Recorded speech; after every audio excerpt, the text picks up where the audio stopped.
There are people that are scammers, like just straight up scammers, but they talk really well and they speak the Bitcoin book, but then you find out they're actually really scammers. Those are the most dangerous ones. Yeah. Are the ones that talk really, really well, speak a good Bitcoin book, and then they're behind the scenes like they're scammers. How do you know? How could you talk? Well, it's because it's this simple. It's like watch what they do, not what they say. Sure. If you watch what a influencer does and where they spend their most time and money on, that's who they are.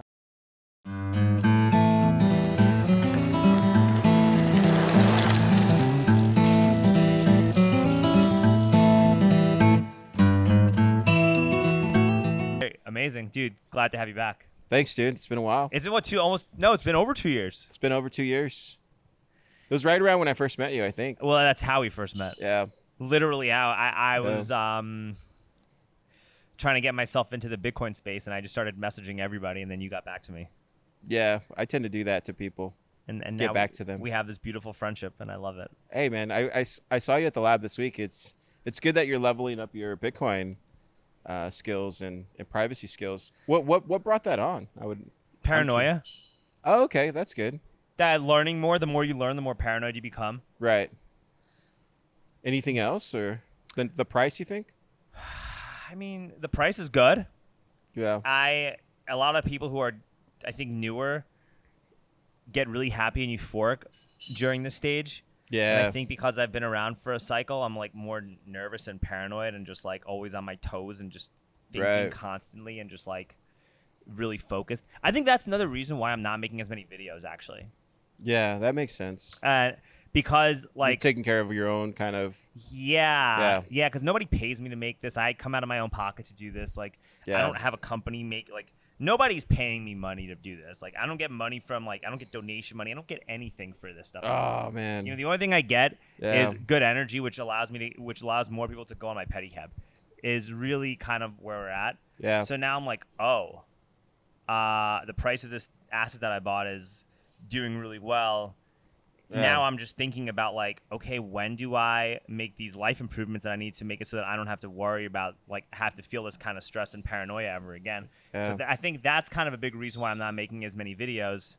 And I'm I always say, it's because of the political climate. It's because I see everything through the bullshit that it is in XYZ. And I'm like, no, actually, you know what? I don't think that that's true. I think it's just my hierarchy of needs and just looking out for making sure I have a stable foundation. Yeah, you're putting your family I'm first, just putting myself in my own family. Yeah. Dude, that's totally first, and just putting this second, and I'm just trying to balance it, and I'm just that's just where my priorities are right now. But yeah, I think people forget about that. I think family is the first community that we all kind of learn to grow and love and cherish, and then as you kind of go through life, you find your friends and your network and all that kind of stuff. But we tend to forget that a lot of what we should be doing is taking care of our own house and getting our own house in order and taking care of the people that we love dearly in our lives. So yeah. I think that's a message that doesn't get spread across these days, especially in a post-Bitcoin ETF world. Yeah, what do you think about this ETF stuff? I think I've said it multiple times on Stacker News Live, even to a point of last year and the year before. I think it was going to always be, I don't want to say the death of Bitcoin, but it was always going to lead to the centralization of Bitcoin, which was totally the complete opposite of where we were supposed to be headed. We were supposed to be headed in a decentralized world that we were all promised as early Bitcoiners. Yes, but also everything always makes this stronger, theoretically. And if something like this cannot handle the adoption of major players without losing its purpose, then maybe it's not what it was meant to be. No, 100%. Right? So it's one of those 100%. things where it's good, I'm glad this is happening, and you're going to see how this grows stronger. And I mean, there's some concerns, only a small amount of companies now have 70% of the hash rate with mining. Right. So, I mean, is that possible that you could launch an attack, a coordinated attack on the network with that? I mean, I don't know too much about the mining arena, but just to get back to the ETF real quick, I think the centralization of Bitcoin is not a good thing, whether it's in mining or any ecosystem, developer ecosystem, the TradFi bros, whatever it is, it's not good for Bitcoin. You need to decentralize things. So I do think it's going to lead to a more prosperous, quote unquote nation. Like you're already kind of seeing it with this eCash stuff. It's very likely we'll see a form of a USD on an eCash federation for some of these local community banks at some point. Which, I mean, it's not quite Bitcoin and it's not quite a CBDC, but it sits somewhere in the middle. What is eCash? Man, there's a growing. Hasn't that been around forever? There's a growing ecosystem built around eCash right now. At this point, you can kind of say it's becoming a thing, whether you're on board with it or not. There's a lot of money inside of the ecosystem that is earmarked for it, and a lot of VCs are throwing money into making sure that it happens. I think it kind of just goes back to,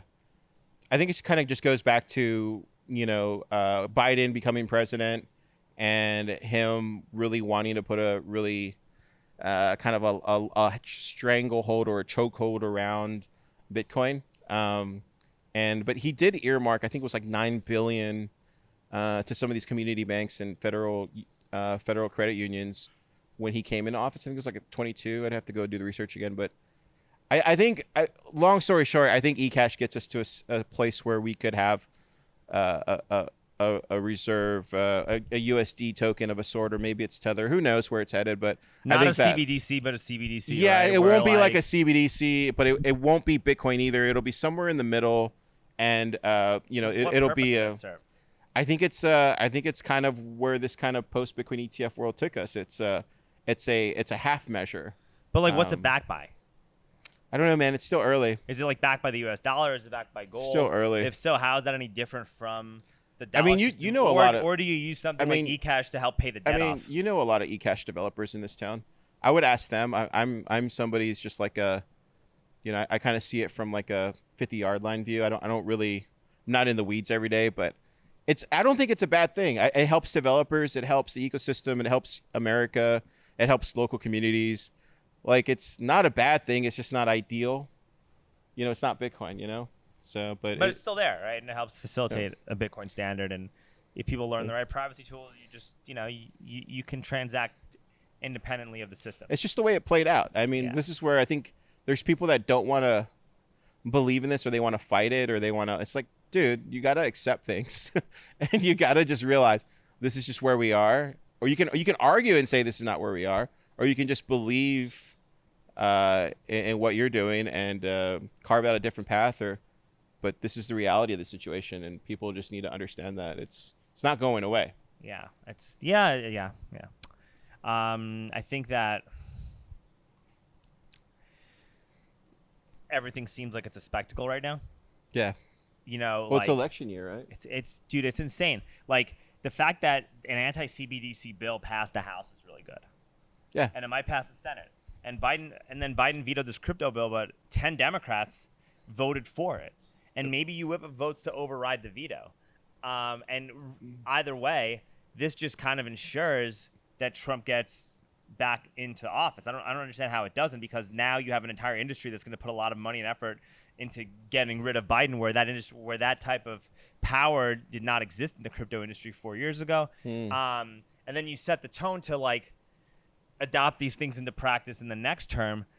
But at the same time, Whitney Webb brought this up, like, okay, Trump banned CBDCs and everyone thinks it's a great victory, but then we get eCash or we get some USD-backed stablecoin that just gets controlled by JP Morgan or Jamie Dimon or something. It's too early to tell.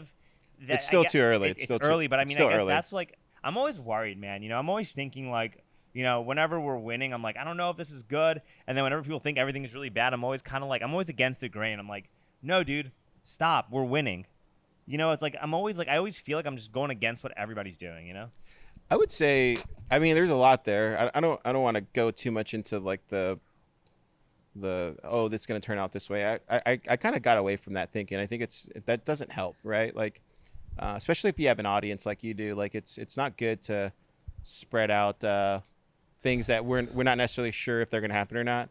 I'm sure if we would listen back to our old podcast, I bet you the stuff that we got right was more around the community stuff. And so that's what I'll bring up right now is like, I actually think it's even more important now to get more Bitcoin hubs like Pleb Lab into every major city around the world.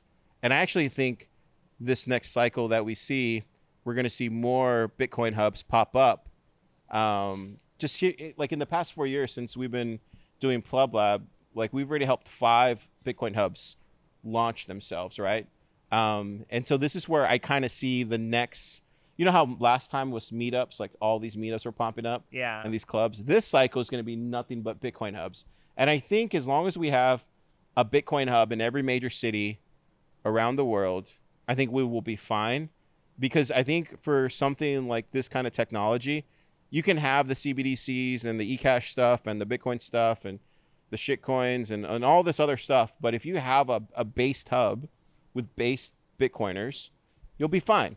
I also think that there's People that want that kind of freedom Yeah. will come and find it. Will come and seek it out. I think 2 things. I think it's actually might be more important, more than the cities, is to have these things in rural parts of the country, because the rural parts of America are going to be the places where people gravitate towards those values more, because people have moved to more rural parts of America to escape the tyranny of living in big cities. Mm-hmm. And also, I think that because of the political landscape and the hype surrounding digital assets, you need not only do you need Bitcoiners in Congress and the state legislature, but when people are making legislative decisions that affect your ability to custody and manage your finances, and also like drive innovation and drive technology that protects privacy and utilizes AI and all these new tools in a way that's pro-human. Right. You need Bitcoiners. They need to be around Bitcoiners. So I think there's got to be a prevalence of like real, like not myself, like, but people like you or Kyle or the people who make things at Pleb Lab going to political GOP meetups, even Democrat meetups, to talk about how to utilize this asset, because they're going to, no matter what political party you're at, and this is, we're seeing this already in the infancy, Democrats are now embracing Bitcoin too. The political party that understands this asset the most is going to be the political party that dominates the cycle. And so I do think that there's an importance of Bitcoiners showing up to political meetups, not to beg them for anything, but to just tell them like, hey man, we want to help you because we have value to offer you, and this is going to be the future, and we want to make sure that you're doing this in a way that's correct, and we have a ton of influence, and there's a lot of money behind us, and you know we have a reach of hundreds of thousands of people on the internet, and we want to use our reach to help you, but you need to show that you're open to learning, and I'm happy to teach you. Yeah, that's a lot there. Yeah, that's a lot there. I don't pay too close attention to the political stuff, to be honest. Try to stay away from that. Yeah, you told me that I'm the guy who you get all your info from. Mostly you and like Marty and stuff. Those are the people I usually listen to, whether that's good or bad. But I honestly think that it's probably. I'm just so bullish, man. I'm just so bullish on the plebs this cycle, more so than any other point. Even back when we started, like, you know, it's. You're going to find those people like the cars and out there that are going to want to do something similar in their town. And those are the people that you need to reach. For me personally, like I want to reach that person and I want him to contact me and I want to help him do what I do, but in his town. Because I think those are the people that actually make the biggest difference. It's the people that are willing to sacrifice everything for everybody else. You got to find. And those people are out there. Like G, have you met G? Yeah. So G's doing the exact same thing in San Antonio. You know Jason? So Jason's doing the exact same thing in Round Rock. These people exist and they're out there because they feel like it's a calling from somewhere. And that's exactly how I feel. Like this is why I'm so bullish, not only in Austin and Texas, because there's going to be more and more people like that, Alex, that are going to stand up.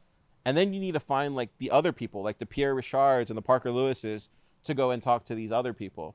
Like there's a hierarchy to it. Well, I think that it's not a discussed hierarchy, but there's certain things that certain individuals are really good at. Like I'm really good at getting the community together, getting different types of creatives, developers, builders together, and getting them to move into a progress of like towards hyper Bitcoinization, right? Like I'm really good at that. Parker's like really good talking to like the Fed or talking to like the House Congress, whatever. Pierre, same thing. You need these individual leaders to step up and do their job really, really well. But I think that they're doing that though. Yeah, we are doing it. I think that's why I'm so bullish on like Texas. And I'm very bullish. People like Dennis Porter too. Yeah, Dennis. He's another guy that like I got to meet him in Bedford. Like he's like that guy. Cool. I met him. He's really cool guy. Yeah. You need individual people who are great at what they do, and just let them do that and support them and give them whatever they need to do that. You're right. Like I don't need to be that person. You don't need to be that. I don't need to. You just need to be Alex, who talks to everybody else. You talk to the normal, everyday man, regular people. Yes. Yeah. That's who you talk to. I'm a guy who talks to people on a tricycle. You know, and maybe I have some ideas and I'll talk to. But your opinion matters. Yeah, right. Yeah, like you're speaking for all these people here. Yeah, I suppose I am. Yes. This is true. Yeah, that's what I'm trying to say. Like, when it comes to all the eCash stuff and the Bitcoin ETF, that's not my wheelhouse, right? People will ask my opinion, and I'll tell you what I think about it. But that's not. But if you were to ask me about community stuff or like entrepreneurship or like Austin or like Bitcoin hubs or like hacker stuff, like that's my niche. That's the thing that I can answer to. Even the media stuff, right? But like, I think people just need to realize, man, you have a lane, just stay in it. Like you don't need to. You don't need to be an expert in like what's going on in like the other part of the world. You just need to be an expert in what you're really good at. I feel like I gotta figure. I'm still in the process of figuring it out. What you're good at? Yeah. Well, what do you love doing the most? I like the podcast. Yeah. I really enjoy doing this. Yeah. But I also feel as though my ability to do this is all predetermined on like whether or not I'm doing well giving pedicab rides, and also whether or not I'm going out and putting myself in like uncomfortable positions at the city council or a protest or whatever. I have this feeling where like if I don't do that, I don't feel like real. Like I feel like I'm an imposter, right? Yeah. Be yourself, man. Don't be definitely don't be like, oh well, if I do this, people aren't gonna like me. No, that's a good thing. You want people. It's like having a band, man. Okay, here, let me just say this point. It's like having a band, right? Like some people like Nirvana, some people like Sonic Youth, some people like Soundgarden, right? But like they all came from like Sub Pop and like Seattle in the late 80s, early 90s, right? Like these are bands like everybody loved, right? Maybe some like this one more, but no one said, "Oh, I don't like Nirvana anymore because Kurt Cobain came out in a dress," right? Like, like that's what I'm saying. People are gonna love what you create and love what you make, regardless, or they just won't, and that's okay, man. They can find another. No, I don't give a shit about. They can find another Pedicab podcast. I don't care. What I'm saying is that I get anxiety about not making stuff.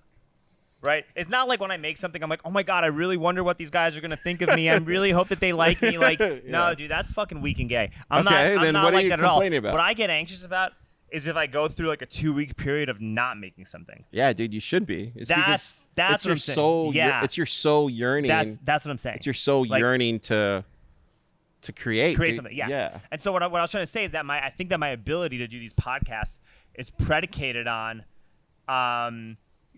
being able to put myself into uncomfortable situations and making something aside from the podcasting. Because if you don't like actually get out in the field, dude, well, here's what I'm trying to say, right? If you don't get out in the field, okay, and you don't see what's going on around you firsthand, how can you be a credible person to talk about what's going on around you to anybody else with an audience? That's what I'm trying to say is that I feel like I need to be out in the field doing this stuff. Well, then keep doing it. I'm doing it. Yeah, I'm doing that. That's what I'm saying. I'm doing it. Like I told you earlier, like I listened to what you're saying. I think it's hilarious because I honestly wouldn't.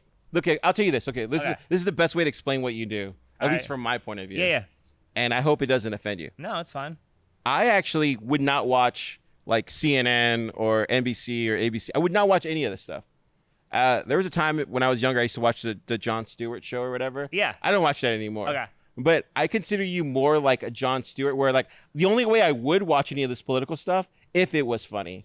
If it's not funny, I'm not gonna watch it, because like that's the only way that you can get me to learn about what's going on in the world. Does that make sense? Yes. Okay, so that's what you do for me. Yes. Yes. Exactly. But I do that because I'm willing to put myself in a position where I'm uncomfortable. Yeah. And I'm able to put myself in a position where I'm uncomfortable because I'm working out to the point of discomfort, and I'm doing jiu-jitsu and I'm doing these other activities, which put me in a position where I'm uncomfortable. And so you just create a baseline where you're just used to feeling uncomfortable, so that when you're in an uncomfortable situation, they're like, oh my God, Alex, how are you so calm? How are you this? How are you are pretty calm. Well, yeah, because I feel this anxiety all the fucking time, so it's just normal. You're just operating your normal mode. Yeah. Dude, that's kind of like entrepreneurship, really, if you think about it. It's like it's always like feeling that you're not doing enough, or it's feeling that you're not moving forward fast enough. Like it's always this constant. But that's good, man. That's I when think you it's know good. you're Yeah, I think it's alive. great. I think it's good. I'm just making a self-actualized observation about I think we're where coming I'm to at. the Like, I'm not like complaining or upset or angry or that's like something, saying dude. woe is me. I think it's that's a blessing to have. Like, I think it's good. Yeah. Think about it. Like, you could wake up every day and like not have anything that you're yearning to do. You could just wake up and be like, oh man, but you love what you do. Me and Alex Rosen went and had dinner after he showed up at Pleb Lab. Who's that? The guy that you met that was sleeping on the couch. I don't know who that guy is. The big dude that was sleeping. I know, but who is he? He catches pedophiles for a living. He goes around the country and catches fucking pedophiles really? for a living. And he went to like 20 different states or How? something like that. He pretends to be like a 12-year-old and he has a team around him and he goes and confronts them. Yeah, he's a that guy that was there yesterday. Yes. Yeah, so that's why I was like, dude, if there's a guy who deserves to take a nap and fall down and sleep on your couch. I had no idea who he was. Yeah, it's that. Yeah. So for the people listening at home, every Tuesday at Pleb Lab, we have an open. It's like an open house. Oh, I didn't know that. I thought it just came anyway. It's like an open hackerspace day. Okay, but it was on Monday. It came. Was it Monday? Yes, I thought it was Tuesday. Well, yeah. Anyway, for Tuesdays is when we have the open hackerspace day. So people will come in there, like Alex or whoever, and you can like work with the other Bitcoin builders for the day. Okay. But yeah, that's usually how it's. But Jim brought you as a guest, right? It was on Monday. Yeah. Yeah, I think you were Jim's guest. Yeah, and then Alex came too, and I was like, "Can I bring Alex, my friend Alex Rosen?" Yeah, I think Nick and Jim were like, they all knew who he was, and they were talking about it, like. Yeah. And Topher, they were talking about. Dude, Bitcoin we get so many people that run through there where I don't even know. Like, we had some people for consensus, and they were fuck those guys. Well, no. Oh, they were actually. No, they were Bitcoiners. Oh, okay. And they were like these big time Bitcoiners, and I was like, I have no idea who they are. But I guess, if they want to roll through, just because I just don't. Whatever your title is the least important thing to me. The consensus guys get on my fucking nerves. No, hang on. Let me get this point. Let me get this point across. Yes. Like whatever your title is, the least important thing to me. The only thing I really care about is how many people have you actually helped. How much impact are you actually having in the world? I care more about that than I do about your title, how much you get paid, where you went to college. No, I want to know, like, what are you doing for the world that's making it better? What are you doing for your community that's actually making it better? That's your resume to me. 1,000%. What I was saying about the consensus guys, the reason I don't like a lot of them is because it's not because of any of that. Yeah. It's just because I feel like there's no humility. Oh, with the Web3ers? Yeah. It just feels like a lot of the people that I was giving rise to and talking with, it just felt like with their vibe, there was just no humility. There was no humility. I try not to judge anymore, Alex. Oh, I'm judging. Well, I judge because I see it. Yeah. I try not to anymore. I used to do that too, but really? I stay away. I'll tell you why I stay away from it. I end up feeling bad, like at night, or before I go to bed, I'm like, did I say that out loud? I was like, yeah, I guess I did. That wasn't a nice thing to say. Yeah. I mean, that doesn't mean that you shouldn't call it out, but I'm just saying, like, there's maybe like, dude, maybe they're just on a journey, right? Like, you don't know where they are in their journey. Maybe they just got into like crypto and they think it's Bitcoin and they're gonna find, like me, I got into crypto. We remember last time we talked about, I was talking to you. Yeah, you were on crypto. I was like, wait, aren't they all kind of like? Don't they all just serve a different purpose? Imagine if I would have just like cut you down there, like, and then you'd be like, yeah, fuck this guy. Well, you kind of did cut. What you did kind of like. No, I didn't. Well, you put me in my place when I said that. No, I did. What did I say? You were very polite about it, but you were like, no, dude, these are all bullshit. It's like jumping on a hot stove. No, that isn't. Like, you literally roll the tape. Yeah, no, I'm just kidding. You said but I'm glad you said that. Yeah, but I'm just saying. And like, I'm also glad that like there were people out on chain and I guess you got a point. Community who I didn't make the best first impression with, that probably didn't like me. But there are people that are scammers, like just straight up scammers, but they talk really well and they speak the Bitcoin book. But then you find out they're actually really scammers. Those are the most dangerous ones. Yeah. Are the ones that talk really, really well, speak a good Bitcoin book, and then they're behind the scenes like they're scammers. How do you know? How could you talk? Well, it's because it's this simple. It's like, watch what they do, not what they say. Sure. If you watch what a influencer does and where they spend their most time and money on, that's who they are. Like saying, like, if you're ever unsure about like a Bitcoiner or a Web3 or anybody, watch what they say and then watch what they actually do when they spend their time and money on. But that's who they really are. How could you even tell what they're doing? How could you even tell with that? You'll see announcements that they'll make. We're partnering with this person. Yeah, you'll see these different things, and then that's when you'll really know right away, like, where they actually stand. Are they really for Bitcoin? Are they just saying the right things to believe that they are? There are also some shitcoiners or some people that are like crypto people that I do feel operate in good faith, because they just will talk about like how price could react at certain levels and make analytical statements about like activity with different coins or developer activity and these things, and just make it objectively. by stating just like blanket facts. Like there's like Will Clemente or whatever, right? Like on Twitter. Yeah, I don't know who that is. You don't know who he is? No. He was like this 19-year-old kid in the bull market, and like you know Dylan LeClaire, right? No. You know Dylan LeClaire? Oh, Dylan from Bitcoin Magazine? Yeah. Yeah. Him and like Dylan LeClaire were like buddies. Oh, I didn't know that. And this guy Will Clemente works like reflexivity research, and just does, like writes reports and studies on-chain activities and just studies like trends and meme coins and whatnot. Yeah. But he also is like a very, very knowledgeable when it comes to Bitcoin.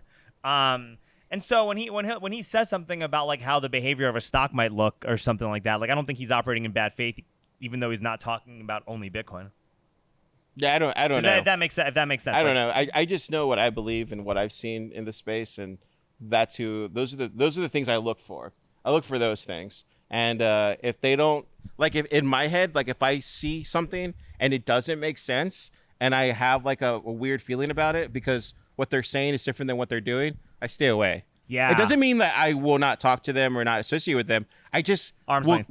Arm's length. Give it time. Let it play out. Yeah. And that's the best thing that's helped me, like keep a close, good group of friends that are moving towards the same direction you are. Yes, and which is why I'm actually, which is what I was saying is that's all I'm trying to get across. And this is segueing to the next point, which is why I'm actually kind of glad that there were certain people in this community that didn't really like me that much in the beginning. Yeah, because they shouldn't. They shouldn't. Yeah. I didn't do anything to like. We didn't know what you are, or what you were doing, but we were willing to have a conversation with you. Same thing with me. When I first came in, they were like, "Oh, this guy's this and this." Well, they didn't know who I was or what my agenda was. Now they know. Now they're like, okay, yeah, Car's actually. Yes, that's what I think too. I think like I remember Parker. That's normal, though. Well, actually, we don't need to bring anything up. But like, I feel like I get along better with like people like Parker Lewis now than I did 2 years ago. Like I feel like I can there's more like of a respect and the ability to like have a back and forth like dialogue or something. Or like Will Cole, I had him on last year, right? I don't think Will Cole would have done my podcast in 2022, right? So I think that's what I'm trying to say. I think that like you know, the more you are and the more you're proof of work, man. Yes, the more you're consistent, the more you show who you are. The more these relationships come to you, and the good relationships should not happen overnight. And the people whose time and whose opinions and whose input you value the most should be the last people to start wanting to be friends with you. Yeah, 100%. That's kind of what I'm saying. There's like right now for me personally, there's different people in the Bitcoin ecosystem where I go and seek out their information specifically for their expertise. Yeah. Like if I want to know what's going on in these different segments, I will just go ask that person personally. And I think people will do that to you once you've carved out your niche and what you're really great at. Yeah. So I think that's a good thing. And I think you're kind of the guy that I look to as far as like, hey, what's going on and with the regular Austin community? And like, what are you seeing locally, politically, and nationally? Yeah, and that kind of thing. But I also now have this responsibility of I don't have the luxury of being checked out like a lot of the people. Yeah, you can't be. Yeah, you know, the people at Pleb Lab had this luxury of like not even caring about what's happening in Clown World because they're already totally self-sovereign. Well, dude, I mean, and I have to be the guy that like tells people what's going on in Clown World. To defend them. Like, dude, these guys and girls are working on like really hard stuff. Like. Hard stuff. Like it's not easy stuff. Cryptography turns out. Oh no shit. Yeah, it's not. I was not insulting them. I'm not talking shit. I know. I'm just like, even me. Sometimes I'm like, I'll go to one of them and be like, hey, did you see this meme? You know, just like, and they just look at me like, you know, it's like, oh, okay, they're deep in it. Maybe leave them alone. You know, But I think it's really hard, dude. Building on Bitcoin is like insanely hard. Because everybody wants you to shitcoin. There's so much more money to shitcoin, and you know it's really hard to maintain your principles and values over time building on Bitcoin. Just because you're doing it out of mission, right? Yeah, that's tough. It is tough. That's why you got to support them. So what kind of stuff are you building at Pleb Lab? Dude, right now we're so excited. We're working on a super secret media project. Okay. We can't talk about it yet. All I'll tell you about it afterwards. And then potentially looking at building out the first Pleb Lab outside of, I won't say where it's at, outside of the United States. So that's another thing. And then we're doing another startup day coming up here in September. And we'll be announcing that. And then finally, we're going to be doing another TabConf hackathon with our friends at Zebedee in October. All right. And then that'll be the year for us. How are you guys able to like stay afloat though financially? That's what I've always wondered that. Like, cause I'm like, I see all the cool stuff that you guys are doing, but we do this. We We go out there, we hunt, we kill, and then we eat it. It's hand to mouth. All right. It's hand to mouth. It's no, to be honest, it's very hard because, the pleb, I guess the PLEB, that name triggers a lot of people, not only in our ecosystem but just people in general, and they think all sorts of things. But I think if we were to rename it something else, it'd be a lot easier. Personally, Alex. You think? No, I like Pleb Lab. But I think Pleb me Lab too. means I would never people. change the name. And but if you're a big company, you should want to support the people. I would never change the name. Yeah. But I do know one thing. This goes back to what I was saying earlier. Like, I think if there wasn't a Pleb Lab in this town, it would be very bad for Austin, because of all the companies that have gone through Pleb Lab have been very successful with where they're at right now. Zaprite. And I don't want to single out one single company. I'm just saying, like, there's even more companies coming in right now as well too, like Cascader and Yopaki, who are going to do amazing big things. So I wanted to talk about that. Hang on. Okay. But what I'm trying to say is, like, if you don't have a Pleb Lab, where do those companies go? Like, that's what I'm trying to say is, like, those companies took, like, Cascader's taken a year to develop. Yopaki's taken 2.5 years. Like, where do those companies go? But they're going to have a humongous impact on the ecosystem and in the world. So you need a Pleb Lab to exist for those type of companies, because I believe it's dude, the place to run the place right now is less than an engineer's salary. Like, are you kidding me? We can't find the money to support that? I don't believe that. So right now we're working on some things that we think that we're going to be able to, get done. And I have a direction that we're headed with Pleb Lab. I'm not stopping until we get a Pleb Lab or a Bitcoin hub in every major city across the world. I think and something in the hill country is a good idea. Yeah, we're gonna do like it. in Johnson City or Blanco, that area. I think would do very. There's no one focused on that, Alex. And this goes back to what we were saying earlier. That's my niche. Like, I just want to make that happen.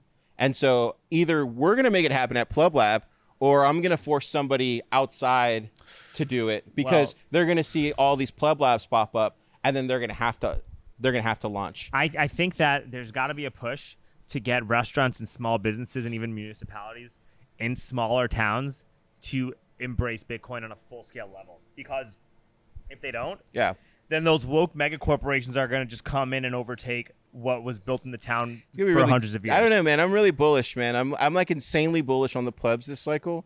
Because honestly, like, dude, it's heating up right now. Well, like, you can feel it. Okay, no, yes, but that's what I'm trying. Dude, I haven't felt like this since 21. Really, dude, it was massive what happened to Austin in 21. So much stuff came out of Austin in 21. So this heating up right now. It's about to get insane here later this year, and I'm just saying, buckle up, because dude, when some of these announcements start happening, people are going to be like, oh crap. Hyper Bitcoinization. What kind of, do you have any insider information? What I'm trying to say is, like, CAR personally is not stopping until Hyper Bitcoinization. Yeah. And Pleb Lab in general is not stopping until Pleb Lab Bitcoin Hub in every major city. Right. And that's where we're headed. And that's good. Yes, because you need somebody doing that. No, I agree. Yeah. What I'm saying though is that the small towns, I think, are the unsung market that nobody, like the untapped market that people aren't going in Taylor, Texas, you come find me. Yeah. Taylor, Blanco, Johnson City. You come there find me. There are a lot of really good small businesses, really good restaurants, the coffee shop I go to, all of these places. I don't want these places to get replaced by a woke mega corporation. They're not, dude. But you know what ensures that they stay in business?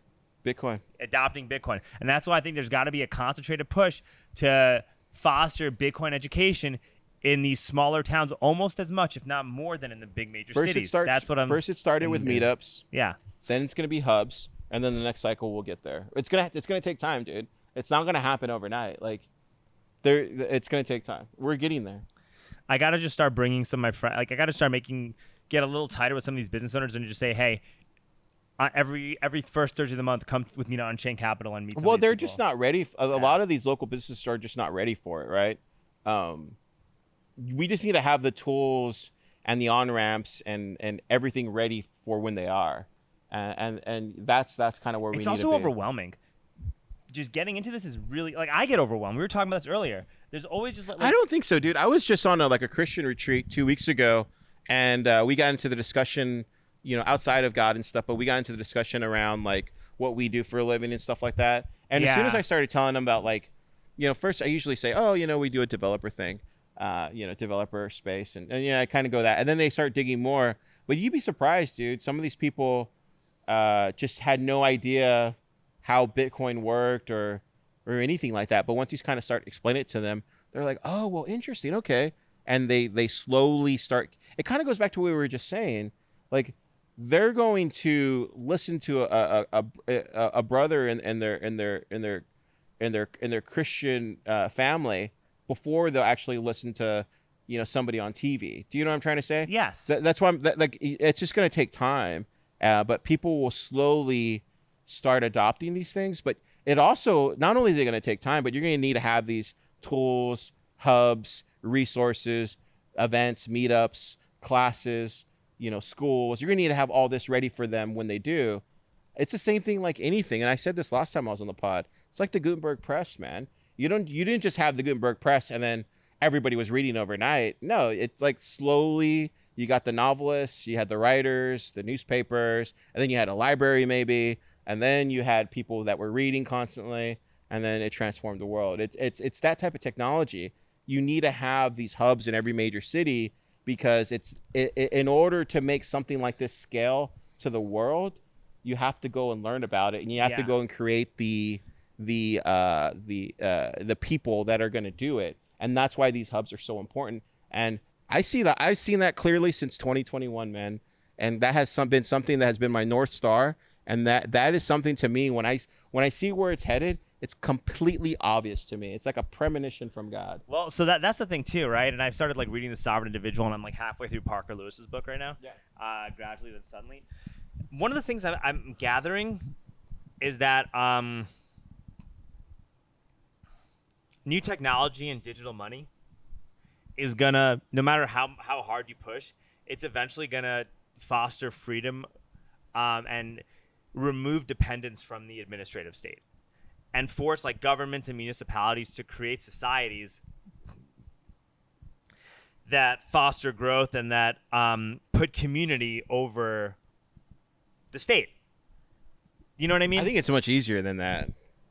I think we just need better leaders. Well, yes, but I think that also these new technologies are going to make it so that a lot of the things that everyone's bitching at and complaining about too, when it comes to politics, are going to become obsolete, or they're gonna just like spend themselves and work themselves into complete and total irrelevancy. And if you like just stay on the right path and like embrace the new technology and focus on building the community, the system that you're super angry with, you're going to just need it less and less and less and less. And then eventually it's just not going to make you angry, and it's just going to be separate from your life. I would even go beyond that. I think all that is important. I think it's also just recognizing there's a problem. There's no use. There's no point now. We're well past the point of complaining now. You just need to go out there and start building and start creating what you want to see, but also be an example to others. Talk about your principles, talk about your values, talk about those things that you find important in your daily life and in your community, and talk about those things publicly, because we don't have enough of that right now. We have a lot of very dark things out there on the web and on social media, and we need more light. And I think personally, we need more people talking about what is good in the world and how we're going to make it even better. And we need more light, and we need enough of this kind of darkness talk. And that's what I do, man. It's really important to, like what you were saying earlier about you wanting to be anxious, or you were anxious and you're not, like, it's good that you're talking about this. Like, you should want to project to people that you are building something for your community and you want to be a big part of that movement. But we need other people like Alex Strangers to pop up. We need more leaders. We need better leaders. Well, man. That's the goal. The goal of what you're doing is not to get like rich and famous and all that stuff. No, the goal is to just get 10 more people like you to like want to do what you're doing. Well, it's also just to save your town. Yeah. We're at a point now where, we are at a point now where we need people like you to actually step up, because it's the right thing to do in history right now. There's far too many people who are not in a position to step up, have families, have other requirements, and they can't. So it's on you, that individual that's out there that's listening to this, to make a difference, to move the needle that direction. Trust me, you can do it. I'm living proof that you can do that. 1,000%. You just have to get started, and you'll get a ragtag group, and they'll just be right behind you. I ride a tricycle for a living, and I've done a lot. I've accomplished a lot for Yeah. somebody that rides a tricycle for a living. So yes, I believe that. But here's what me and Rosen were talking about when he had dinner afterwards, and he said, "Listen, man, you know, most people like are get excited about being finished with work, right, and get excited about going home from work and playing video games and having a beer and hanging out with their friends. Whereas me and you, we get excited about going to work." And I think that's what the difference is, right? Like most human beings do not want to be at work. You hate being at work. Whereas like, and get anxious about going to work and wish that they didn't have to go to work. Whereas like people like us get anxious when we're not going to work. See, those are the people that I hope that we're reaching right now. Is those are the people that you want to inspire to do something, right? Like outside of work. Maybe they have obligations to their family and to the rent every month and all that stuff, but you shouldn't let that hold you back to seeking a better life for yourself, even if it's not monetarily wise, but like it's more of I just feel better about myself waking up every day and I enjoy life. Dude, that's one thing for me. Like, you know, I actually love waking up every day and not knowing what, you know, the people that I want to come across. But dude, there's nothing like it. It's a complete blessing. And I used to slave away 9 to 5, 8 to 5. What did you used to do? I used to do IT stuff. Oh, wow. And it's not like I hated it either. It was great, but it was just a very fiat lifestyle. I was living very fiat. Like, and it wasn't until I started making a difference in my community where I actually felt like I'm actually waking up every day and I'm actually moving the needle, if that makes any sense. Well, and I'm moving it towards prosperity for the people around me. I actually think that the culture is starting to change. And here's another reason why I'm bullish on humanity. Dude, I'm so bullish on Austin. I'm very bullish on humanity. So bullish on Austin. So bullish on the plebs. We might dude. hit the Middle Ages. We might hit the Dark Ages before we hit the Enlightenment. Yeah. But things are moving at such a fast pace that it's not like the Dark Age. It's not going to be like a 100-year period. It might be a few years of Dark Ages versus the Enlightenment. Dude, we're doing this for our kids, man. Yeah, yeah. It's not for us. Exactly. Yes. What I'm saying though is that like, you know, like 20 years ago, it was like going out and like, you know, drinking a ton and partying a ton and like doing blow up at the right parties and like sleeping with tons of women. Like that shit was considered cool like 20 years ago. Remember?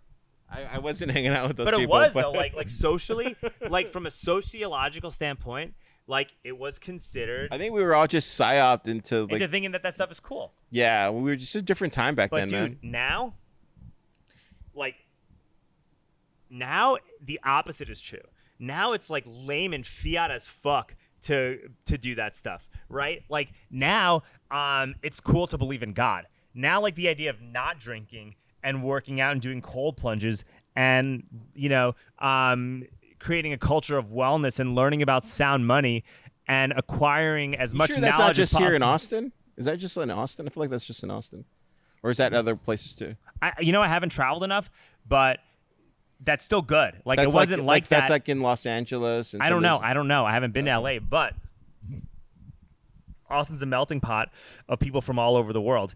And Austin now is even becoming... like you saw Joe Rogan, even he like said that he's Christian now, which is like crazy to think. Yeah, yeah. And look, I'm a Jew, but I've become more in tune with my faith as a Jew, and it's good. I think more people should. That's interesting. More people should believe in God and come to terms with that and learn more and get more in touch with their faith, because the more you believe, like the more you trust God and the more you try to follow the principles, the less likely you are to have Jeffrey Epstein's friends give you public health advice. You know, the absence of God is the presence of transhumanism and social credit scores. It literally is like the most pro-human thing to do is to believe in God, because if you don't, like, look, here's the thing: if you don't believe in if you don't believe in God, you like lose your humanity, I think.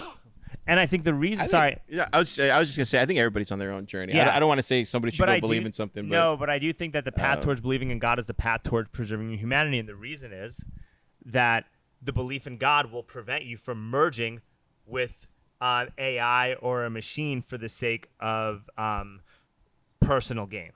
I think that makes sense. No, it makes total sense. I think just you know, I think a lot of people are just on a different path in their journey and they find their way. There's this amazing book that I'm in the process of reading. It was about this lady. She was a devout Catholic. She married this guy, and this guy was a complete atheist. And you know, one of the things when you get married in the church with somebody like that, you're you're told like you're not supposed to, right? Oh. But she said it was like, if in the book she describes how like it's her basically her diary, but she describes how like, well, if I don't pray for this man and I don't take care of this man, who will? Because he doesn't have God in his life. So I have to be that for him. Turns out that guy she actually died before him, and he actually became a priest much later once he found all her diary entries. Wow. Yeah, dude. So he went from like complete atheist her entire time that she was married to him to when she died, he became like a priest and all sorts of things. I'm in the process of reading that book, but I will say everybody's on their journey, so I would never count anybody out because of what their belief is. I'm not doing that either. I hope I didn't come across like that. No. I was just making sure. I was just making sure we say that Yes. for the podcast. Yeah. Because I do think people. I've never been atheist. I've always grown up with Christianity in my life, Catholic, and but there's a time where I went away from the church for a little bit, but I came back in my late 30s. But I will say though, like, my brother, he doesn't, he went away from the church and completely on a totally different plane now. And it's like, man, hopefully he comes back, because he was I think you're right. I think it does put you in kind of a tier of where man sits on that kind of like, it's just good. It's good to know there's something that you're not completely in control of. It keeps your emotions level.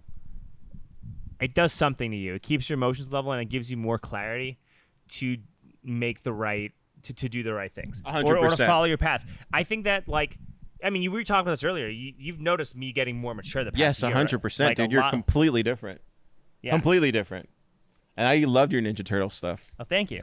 Like, I hope you still do that kind of stuff. I will. No, I mean, I dressed up as a tranny at Planet Fitness a couple days ago, and I'm waiting for the video. But here's the thing too. A lot of these conservatives will shit all over Pride Month and this and that, and get really angry and outraged. And I'm just like, no, dude.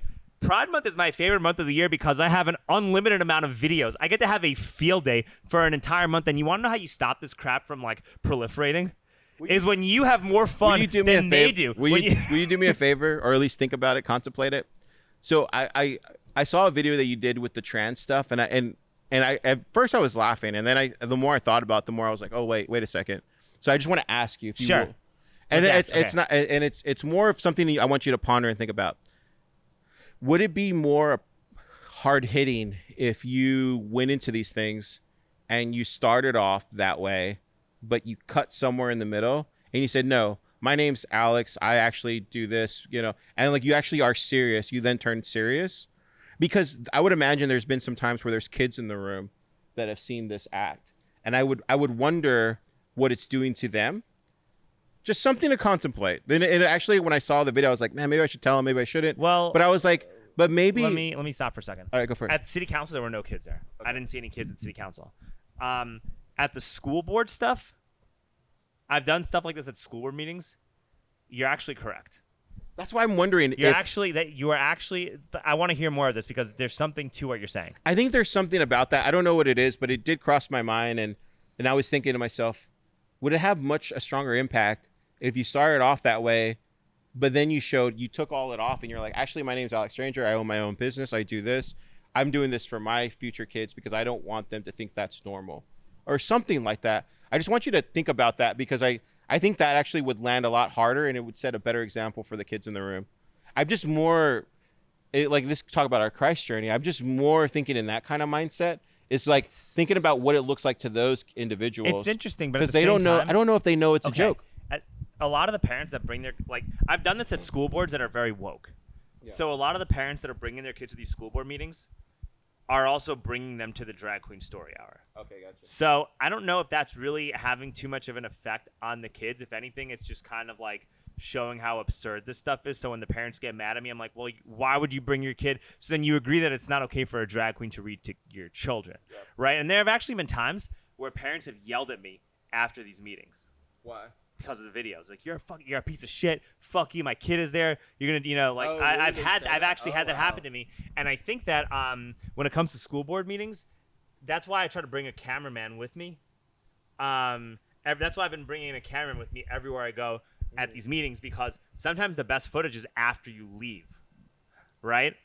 And so if you're going to these meetings, right, usually what'll happen is, if that does happen, some parent will yell at you after the meeting, so then you go and talk about this afterwards, and I'm just like, then I could bring that up to the parent, and then that goes on the video. Or what happens too is that like usually like the trolling and the videos and the city council stuff is like dinner, and then you go on the then someone will bring you on a show or a podcast, and then you get to explain this when you go on a podcast why you're doing what you're doing, and you explain it a little more seriously, and then that gets the message out. So I try to do that, but also I've actually not really been wearing that costume at school board meetings anyway. I haven't even gone to a school board meeting I just wanted to bring it up because I think it's important to maybe self-reflect on that, because there's been points where me personally, I've said some things that was definitely crossed the line. Yes. And I've had to come to, had a moment where I was like, in the evening I was like praying, and I'm like, dude, was it right saying that? Should I have said that? Should I maybe said it a different way? Like, and it's just more being that mindset of being mindful of those things. But I think if you pray on it, I think you'll find the answer there. But I would love to see it land better for those kids in the audience, if there are any, and all that. I've thought about like if I get to a certain level of success, just like trying to become a teacher again. Really? Yeah, I've thought about that actually. Yeah. Interesting. Yeah, I've thought about like, and where I live in Johnson City, it's different, man. Like the city of people in Austin fucking hate my gut. Like they hate my guts, and like dude. No, the mayor does not like me, and like there's the mayor knows. Yeah, you? the mayor cannot stand me. Watch the videos. The mayor's like gets angry visibly when I. Hello, mayor. I don't know you, but it'd be nice to meet you. Council members hate me. The freaking left wing Antifa activists. They do not like me. Do no. They watch the show? I don't know if they watch the show or not, but like they've seen my council videos. They definitely get pissed off at it. My latest I showed you the latest video, right? Yeah. With Palestine, Ohio. Oh yeah, no, I hadn't seen it yet, but you were telling me about it or the day before. Yeah. And so there is like a dislike, but like when I go back to where I live, the mayor of my town like watches my videos with like her staff members. You know what I mean? Like people in that, like I'm a respected member of my community.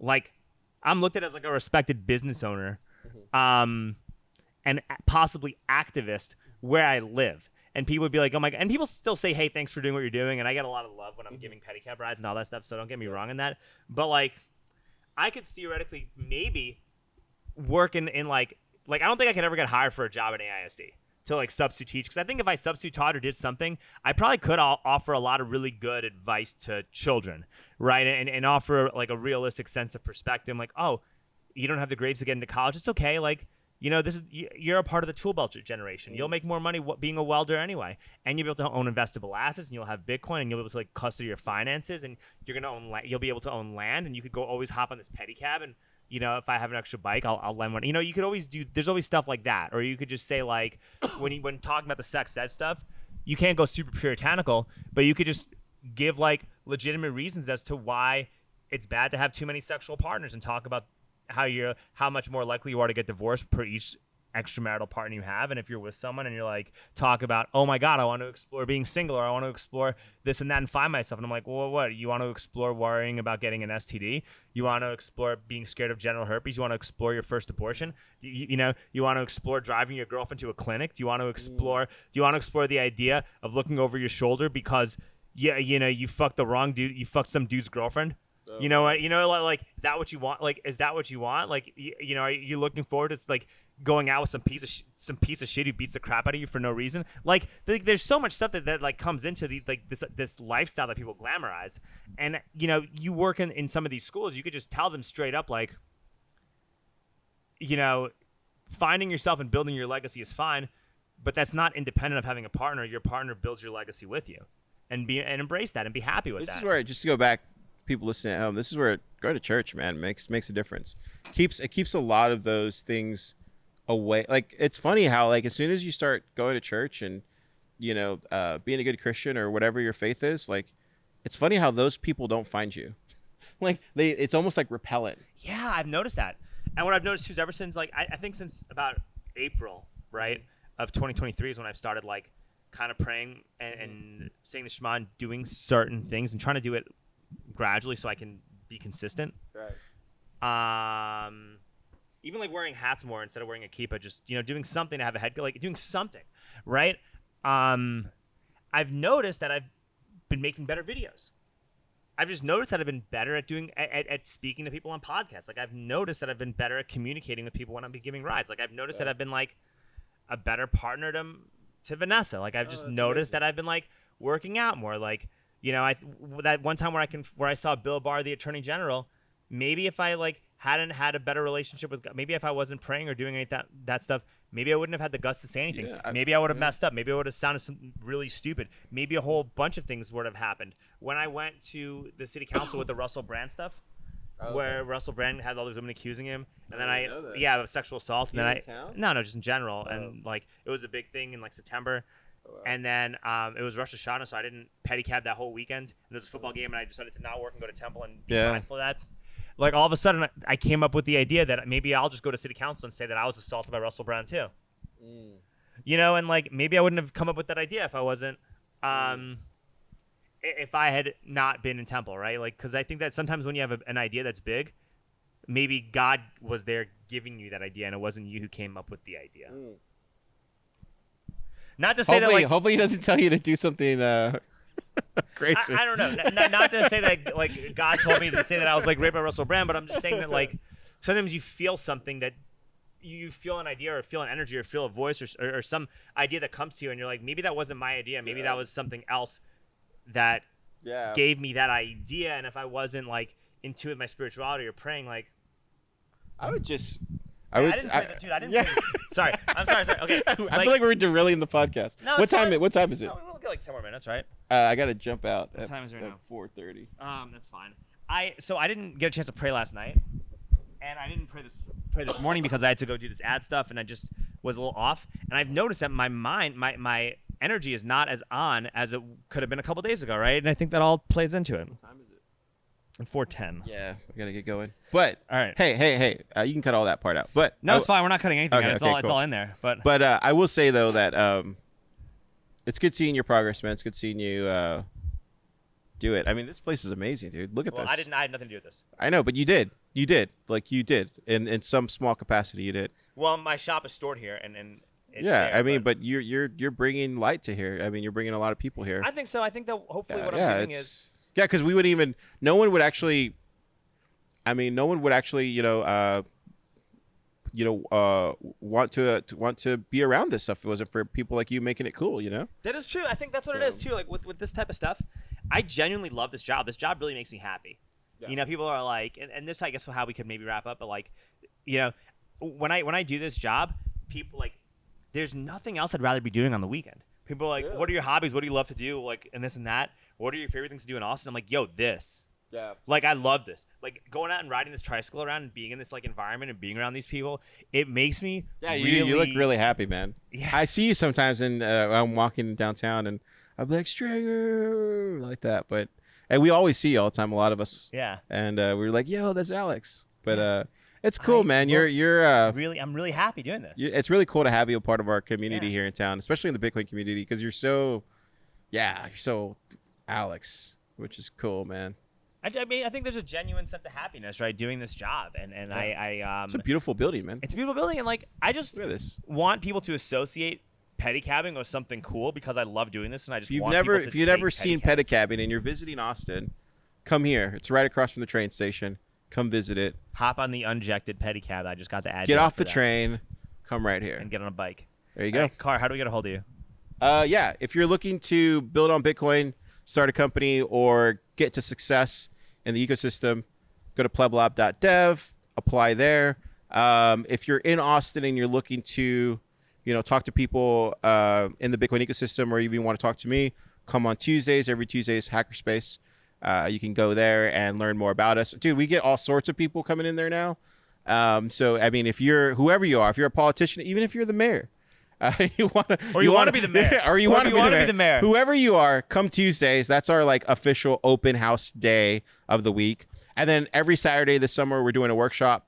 So if you find your way downtown on a Saturday from like 12 to 2, come to Pleb Lab. We will we'll have a workshop. Somebody smart up there will be presenting something. And then if you want to do all the social stuff, follow us. We're on Twitter. We're on Nostr, all those things. And then if you want to support the lab, go also on pleblab.dev. There's a donation button there. And there have also been some really cool things that have come out One is Zapray, where you can send invoices. It's a really good we payment. use Zapray for all the donation stuff. Yeah. So you can donate in Bitcoin, dollars, credit card, all sorts of things. So if you want to make a donation to Pleb Lab, we use Zapray. A lot of really cool stuff. We eat our own we eat our own dog food. I love that. Yeah, I love that. And also this Cascader stuff. Jim was supposed to come on. It's a human-centered version of AI. Yeah, we have Open Agents is the other AI company inside of Pleb Lab, and then we have Cascader, which is the new AI company. There's only like 2 AI companies in Bitcoin, and they're both in Austin, both in Pleb Lab. So does this thing translate books or government documents, or does it only do videos? For Open Agents, you can upload a PDF and it'll translate it. Wow. Yeah. What about for Cascader? Cascader, I think he has that option. I don't know exactly where he's at on the release of that, but I think I'm about to get so much smarter playing with this. Dude, I'm telling you, like, he's working on some vision stuff that's really cool. A lot of the people inside the lab are working on some really cool stuff. Shout out all them, you know. Just go to pleblab.dev. All the links for these companies are there, and you can get in contact with them. Cool. Dude, thank you so much for coming on. Thank you, sir. Boom.